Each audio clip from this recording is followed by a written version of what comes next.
Guys, ano sa inyo to ha, share ko lang.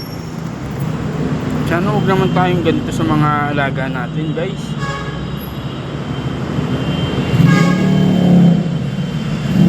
Sa mga kahit anong pusa sa paligid natin, guys. Tingnan nyo, madikit to eh. Yung parang sa panghuli ng mga insekto, dumikit sa kanya. Hindi ko alam kung paano nadikit sa kanya eh. Huwag po sana tayong ganyan, guys. Share ko lang po. Hirap to ngayong pusang to. Hindi ko na nga alam sabihin kung saan tong place. Siguro may makakaalam din kung saan tong place. Pero kahit sa anong pusa na, guys,